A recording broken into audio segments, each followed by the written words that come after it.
శిరస్సు వంచి నమస్కారం తెలియజేస్తా ఉన్నా.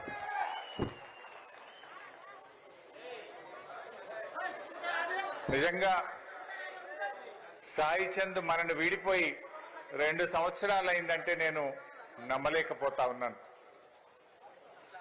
కాలం గడిచింది, సాయి జ్ఞాపకాలు నా మదిలో, మనందరి మదిలో మాత్రం ఇంకా తిరుగుతూనే ఉన్నాయి. సాయి చంద్ను మనం కొంతమంది ఒక గాయకుడిగా చూస్తారు. సాయి ఒక గాయకుడే కాదు, ఒక ఉద్యమకారుడు, తెలంగాణ ఉద్యమకారుడు, ఒక కవి, ఒక రచయిత, ఒక వాగ్గేయకారుడు, ఒక అద్భుతమైనటువంటి గాయకుడు సాయి చంద్. నిజంగా సాయి కేసీఆర్ గారికి, కోట్లాది మంది తెలంగాణ ఉద్యమకారులకు, బీఆర్ఎస్ కుటుంబ సభ్యులకులో ఒక కుటుంబ సభ్యుడిగా మారాడు సాయి చంద్. చాలా మంది సాయిని ఒక గాయకుడిగా చూడలే.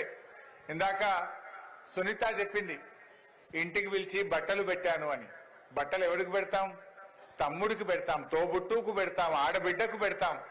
అలా కోట్ల మంది ప్రజల హృదయాల్లో సాయి నిలిచిపోయాడు. నిజంగా సాయి లేడంటే ఈరోజు నాకు చాలా బాధగా, నమ్మలేనటువంటి పరిస్థితుల్లో ఉన్నాను. సాయి చంద్ ఒక్కొక్క మాట ఒక తూటాలా పేలుతుండే, ఒక్కొక్క పాట ఒక తూటాలా పేలుతుండే.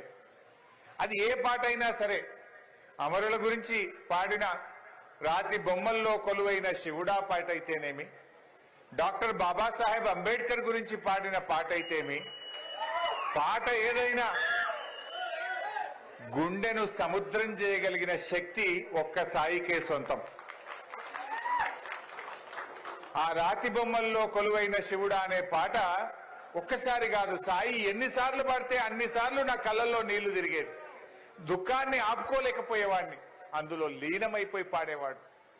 ఆ పాట పాడుతుంటే అసలు కళ్ళల్లో నీళ్లు పెట్టని వాళ్ళు లేరు. నేనైతే ఎన్నిసార్లు కళ్ళల్లో నీళ్లు పెట్టుకున్నాను. డాక్టర్ బాబాసాహెబ్ అంబేద్కర్ మీద ఇందాక మిత్రులు ప్రవీణ్ గారు చెప్పినట్టు ఆ పాట కూడా కళ్ళల్లో నీళ్లు తెప్పిస్తుంది.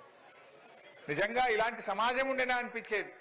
ప్రతి మనిషి ఆ పాట వింటే ఆ మనిషిలో మార్పు వస్తుంది. అంత గొప్పగా, అంటే కళ్ళకు కట్టినట్టుగా సాయి చెప్పేవాడు. సాయి ఉద్యమంలో కూడా, తెలంగాణ ఉద్యమంలో మీ అందరికీ తెలిసే ఉంటది, కానీ 3 సార్లు చెర్లపల్లి జైలుకు పోయాడు.